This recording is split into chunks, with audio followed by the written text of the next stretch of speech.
Welcome to ABC News' special programming tonight on Rosa Parks and her life since that fateful day in 1955. I'm Samantha Truttle, and I will be with you for the next few minutes as we explore the life and impact of this wonderful woman.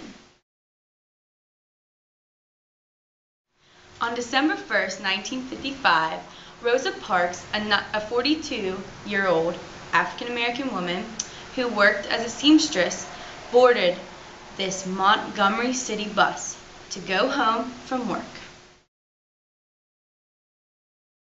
On this bus, on that day, Rosa Parks initiated a new era in the American quest for freedom and equality.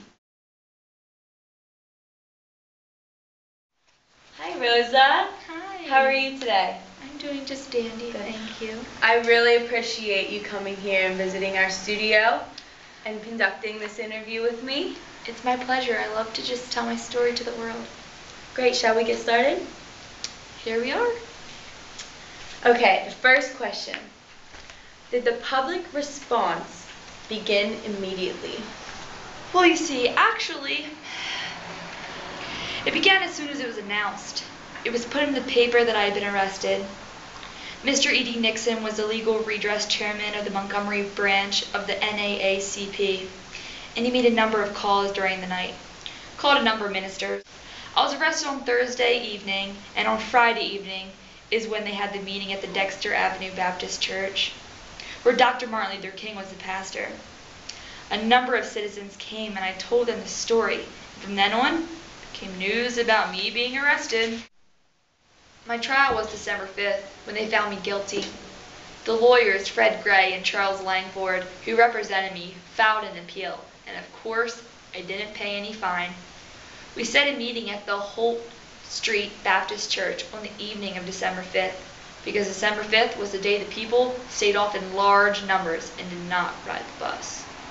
In fact, most of the buses, I think all of them, were just about empty, with the exception of maybe very, very few people. When they found out that one day's protest had kept people off the bus, it came to a vote, and unanimously it was decided that they would not ride the buses anymore. So changes for the better were made. Wow, and they seem to happen pretty quickly. Yeah, it was an amazing experience. Great. When you refused to stand up, did you have a sense of anger at having to do it? I don't remember feeling that anger, but I do feel determined to take this as an opportunity to let it be known that I did not want to be treated in that manner, and that people have endured it far too long. Mm-hmm. However, I did not have, at that moment of my arrest, any idea of how the people would react. And since they reacted favorably, I was willing to go with that. We formed what was known as the Montgomery Improvement Association on the afternoon of December 5th. Dr. Martin Luther King became very prominent in this movement. So he was chosen as a spokesman and the president of the Montgomery Improvement Association. Wow. What are your thoughts when you look back on that time in your life? Any regrets? That's a very good question. As I look back at those days, it's just like a dream. The only thing that bothered me was that we waited so long to make this protest, and to let it be known wherever we go that all of us should be free and equal and have all opportunities that others should have. Wow, powerful words. What would you like to tell us about your life since the bus boycott?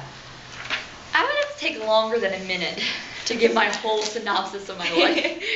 But I want to let you know that all of us should be free and equal and have equal opportunity. And that is what I'm trying to instill and encourage and inspire young people to reach their highest potential. What does the American dream mean to you? Wow. It's a hard question. Yeah, very tough. I think the American dream should be to have a good life and to live well and to be a good citizen. I think that should apply to all of us.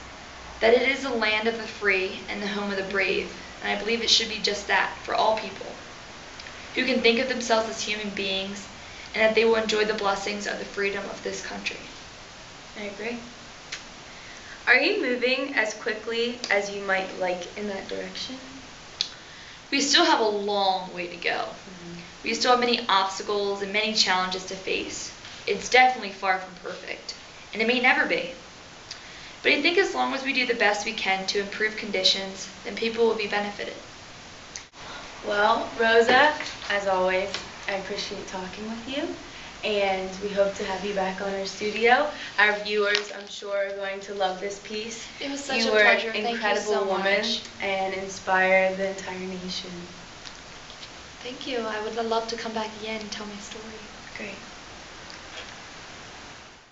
Good afternoon, viewers. We are here this afternoon with Donna Smith. Hello, Donna Smith. We are here to talk about how her views have changed since 1955. So, Donna, how have your views changed since 1955? Well, let me start by saying 1955, it was a rough year. You know, it was a rough society for a lot of us. And coming from a culture that was predominantly racist, it was easy to fall into the crowd. So through time, I think I've matured a lot and grown, and my views have changed drastically. And that is that I believe that all people are equal, no matter their skin color, and I feel very strongly about that. So, yeah. As we conclude this program, one has to ask, what impact did Rosa Parks have on the history of the United States of America? What would the youth of America say to Rosa Parks today if she were still alive? For ABC News, I'm Samantha Truttle. Thanks for tuning in.